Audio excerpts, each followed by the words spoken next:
Okay, so now to continue my series of unhaltering with manners or respect, especially as it applies to coming in for their grain, coming in from turnout, coming in from outside stimulus,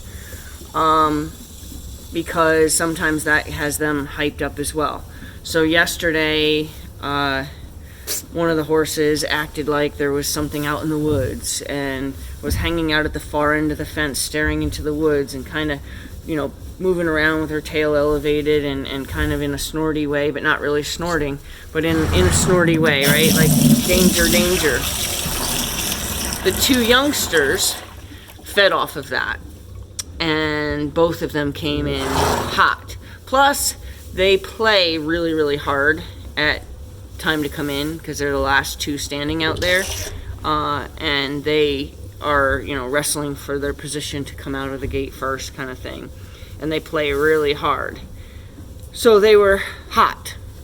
So when they come in like that, there's a lot more horse to deal with when it comes to taking their halters off.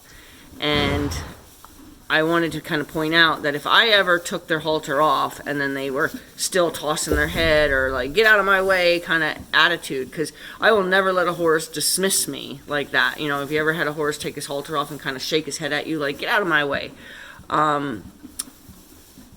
If you can still grab a hold of that horse, put the halter back on. And if you have a horse that has a history of that, when you unhalter them, before you unhalter them, take the lead rope and put it around their neck. So, like, it's in this hand right now, goes up and around their neck, meets you back over here, hold it with this hand, or whatever hand you can best hold the horse if it were to start to panic after you take the halter off.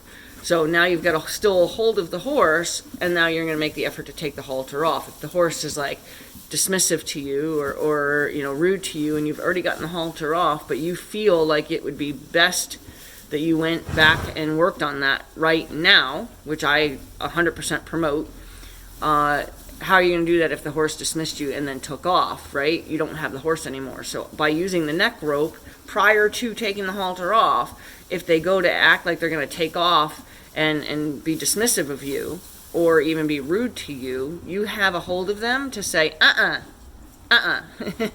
we're going to do that again, and you can get the halter back on.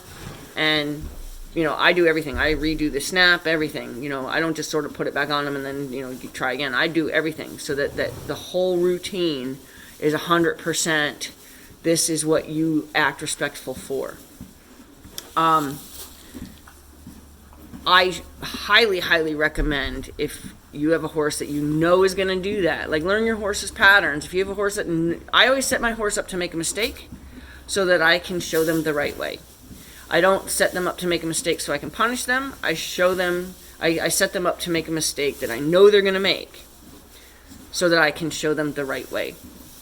So if I have a horse that does that, and I'm pointing at him, but he didn't do that, but if I have a horse that does that, I will make sure that I'm prepared for that to be so that I can fix it, so I can show them the right way. Like, you running away or swinging your head at me or anything like that when I take your halter off is absolutely unacceptable.